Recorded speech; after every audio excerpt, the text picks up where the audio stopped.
Hai Elektrizen, welcome back to JayaCast, PLN Disjaya Podcast. Bersama dengan saya Wisnu Prawira Triatmaja. Dan kali ini kita akan membahas sebuah informasi kelistrikan, lebih utamanya terkait dengan kehandalan mau menjelang mudik-mudik lebaran nih. Dan bersama narasumber yang sangat-sangat kece, kita sambut Pak Erwin. Halo. Selamat datang Pak Erwin. Terima kasih Mas Wisnu. Oke, gimana kabarnya nih Pak? Alhamdulillah. Alhamdulillah. Masih puasa ya Pak ya? Insya Allah. Mudah-mudahan Elektrizen, PLNers juga semua melaksanakan puasa dengan lancar hari ini ya. Oke, dan tadi kita sempat membahas terkait dengan Lebaran. Lebaran itu juga endingnya identik dengan mudik nih Pak. Nah, kira-kira untuk mengawali podcast kita kali ini, kita tanya dulu aja kali ya. Pak Erwin kira-kira mudik nggak Pak? Oh iya. Saya mau cerita dulu dong. Tadi belum memperkenalkan. Oh iya benar-benar Pak Erwin belum perkenalan ya. Ya. Siapa nih sebenarnya sosok Pak Erwin? Mungkin Elektrizen belum pada tahu ya Pak ya. Iya, Kalau saya kan emang sudah sangat mengenal gitu ya. Baik. Silakan Pak Erwin. Ya, makasih Mas Wisnu. Untuk Elektrizen, seluruh rekan-rekan PLNers, perkenalkan, nama saya Erwin Gunawan. Sekarang saya sebagai Senior Manager Bidang Distribusi di PLN Unit Induk Distribusi Jakarta Raya. Wah, Gitu. mantep banget. Iya. Pokoknya di sekitaran Jakarta kalau misal ada terkait masalah-masalah terkait keandalan Ya. dan lain sebagainya, pokoknya ini Pak Erwin adalah expertnya. Nah, Wah, itu berlebihan. nah berkaitan dengan pertanyaan yang tadi nih Pak, terkait dengan mudik. Kira-kira Pak Erwin mudiknya nih? Saya insya Allah mudik, tapi setelah siaga. Aduh, pokoknya ini ya Pak ya, menjaga kehandalan orang-orang yang sedang mudik. Nah, itu yang penting. iya, kita berdua sama kok Pak. Sama. Ya, mudah-mudahan membawakan pahala yang baik. Bener untuk kita baik. semua. Semoga berkah bagi kita semua lah ya Pak ya. Amin. Nah, dan saat ini kan kita udah hawa-hawa mudik, biasanya kan H-7 atau H-7, H-5 itu kita kan sudah hawa-hawanya nih udah pengen mudik nih Pak. Mudik, ya. Nah, terus kita sudah sering mendengar bahwa ada kebakaran rumah tapi saat ditinggal mudik dan sering dikatakan bahwa penyebabnya itu dari korsleting listrik nih Pak. Kira-kira itu benar nggak sih Pak penyebabnya? Nah, ini yang harus dibijaksanakan sebetulnya gitu ya. Yang pertama, saya ingin menyampaikan bahwa kaitannya dengan aturan keselamatan tenaga listrikan, Mas Wisnu. Jadi, di negara tercinta kita ini, di Indonesia, kaitannya dengan aturan ketenaga listrikan yang pertama adalah tercantum dalam Undang-Undang Nomor 30 tahun 2009 tentang ketenaga listrikan. Nah, di internal PLN juga ada peraturan.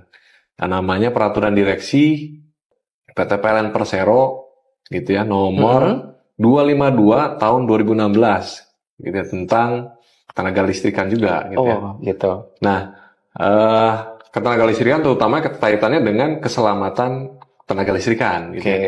Nah, terus selanjutnya ini ada namanya Peraturan Menteri ESDM. Nah, banyak ini ya Pak nomor ya. 10 gitu ya. Ini tahun 2021, malah ini lebih baru. Kaitannya dengan keselamatan ketenaga listrikan. Nah, yang ingin saya sampaikan di sini bahwa kita perlu menyadari nih, sebetulnya kalau kaitannya dengan kelistrikan, ini ada yang namanya kepemilikan dan hak. Nah, saya ingin cerita dulu nih, apa yang membedakan antara kepemilikan dan hak antara PLN dengan para pelanggan, para PLNers, para Elektrizen gitu ya. Yang pertama kaitannya dengan kepemilikan dan haknya dari PLN. Jadi kalau dalam instalasi ketenaga listrikan, batasannya itu ada sampai dengan alat pengukur dan pembatas. Jadi kalau Elektrizen maupun PLNers melihat di rumahnya itu ada kWh meter ya, di depan rumah. Nah, itu batasannya dari kWh meter itu ke jaringan PLN itu adalah hak dan miliknya PLN. Gitu. Seperti itu. Nah, setelah kWh meter ke dalam instalasi gitu ya, itu adalah menjadi tanggung jawab dari para pelanggan PLN. Tanggung jawab dari PLNers, Elektrizen semuanya gitu untuk menjaga gitu aset tadi. Nah, kalau bicaranya sebenarnya kalau mudik itu berpotensi terhadap bahaya ketenaga listrikan nggak ya? Nah, kita harus bijaksana sebetulnya. Yang namanya instalasi ketenaga listrikan itu semuanya dapat menimbulkan bahaya bagi manusia. Oke. Tetapi kalau kita menggunakannya sesuai dengan yang baik dan benar, sesuai dengan prosedur, itu tidak akan terjadi, gitu ya. Jadi jangan takut dulu para PLNers, Benar. electrician, jangan takut dulu mas, gitu ya. Oke. Jadi selama ini kalau kita menggunakannya dengan baik dan benar, sesuai dengan standar yang ada, insya Allah aman. Oke. Gitu ya. Nah, terus juga kita lihat nih, sebetulnya memang kalau melihat hal tadi, tetap kita harus waspada, gitu. Karena ada banyak hal yang memang bisa mengakibatkan tadi bahaya kebakaran dan sebagainya, gitu ya. Yang pertama, instalasi kelistrikan kita itu harus memenuhi standar sertifikasi layak operasi. Memenuhi SLO. Nah itu memang sudah diaturkan dalam Undang-Undang Nomor 30 tahun 2009. Setiap instalasi listrik yang akan dioperasikan sebelumnya harus ber-SLO, gitu ya. Nah, kemudian juga kita melihat nih dari sisi teknis peralatan-peralatan kita itu secara konektivitasnya, sambungannya, gitu ya. Apakah itu tidak menimbulkan resiko di situ? Kadang kita di rumah itu ya sambungan listrik steker ya, stop kontak. Iya, benar Pak. Itu biasanya ditumpuk tuh. Nah itu kalau ditumpuk itu bahaya itu, gitu ya. Bahaya sekali. Jadi harapannya saya sangat berharap para electrician, PLNers ini saling mengingatkan gitu ya, mengingatkan orang tua, saudara, adik, kakak, teman, tetangga semuanya. Ketika akan mudik, tolong diperhatikan itu tadi. Kelistrikan, teknisnya seperti apa, gitu ya. Kemudian juga nyalakan listrik seperlunya.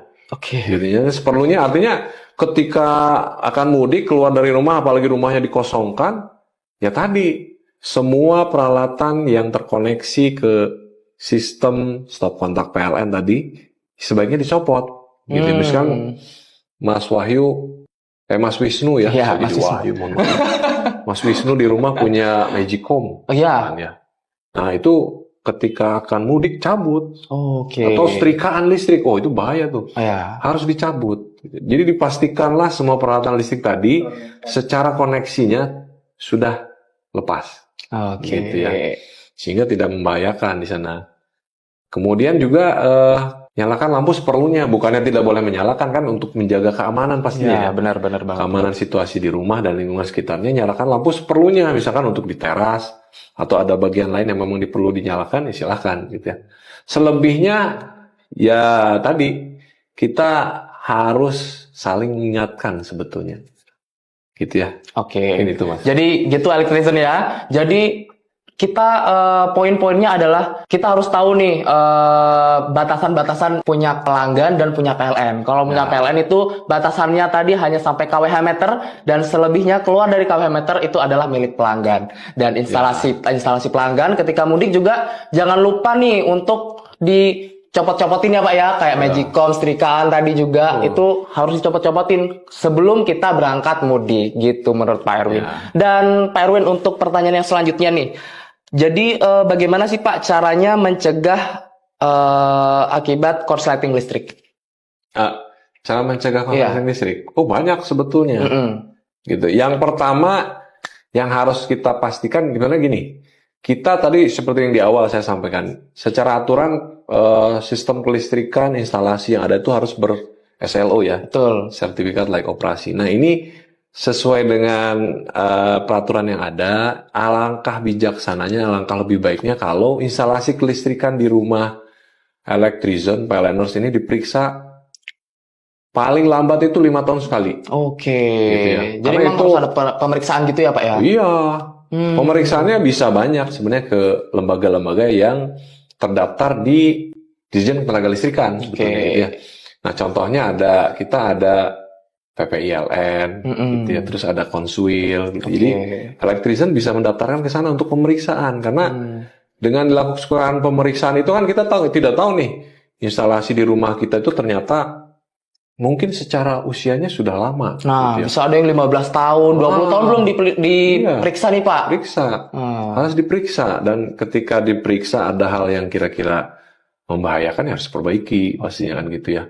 Nah, itu deh kalau diperiksa, diuji, itu nanti akan ketahuan, oh ini masih layak atau tidak. Nah, kalau tidak layak diperbaiki tadi, itu yang pertama. Terus yang kedua, kita ini dari sisi pelayanan, saya ngejual pelayanan dulu nih. Oh ya, baik. Pelayanan itu kita ada namanya aplikasi PLN in hand katanya. Oh, PLN. PLN mobile. Nah, semuanya ada di situ.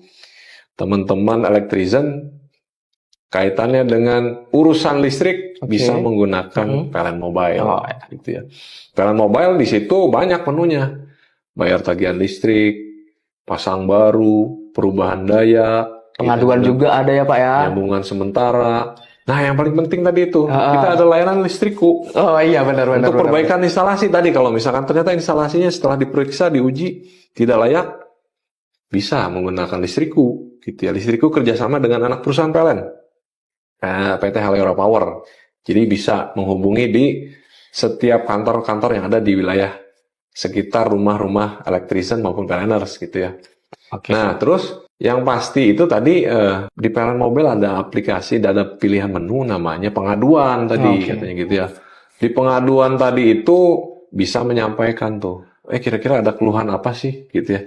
Di rumah mungkin listriknya padam, atau di sana ada kegiatan-kegiatan atau aktivitas atau kondisi mungkin yang membahayakan, bisa dilaporkan gitu. Jadi apa saja Mas? Gitu, di aplikasi PLN. Jadi itu yang ingin saya sampaikan ke PLNers, elektrician gitu ya, seluruh elektrician, bahwa PLN ini sekarang layanannya sudah serba cepat dan mudah. Nah, melalui aplikasi PLN Mobile. Betul. Intinya ya pergunakanlah listrik secara bijak. Yang di rumah sebelumnya jepret-jepret beli mobil listrik atau motor listrik, gitu, perlu dicek nih bagaimana sih sebenarnya sambungannya dilihat tuh. Jadi sambungan yang tidak baik terjadi loss kontak.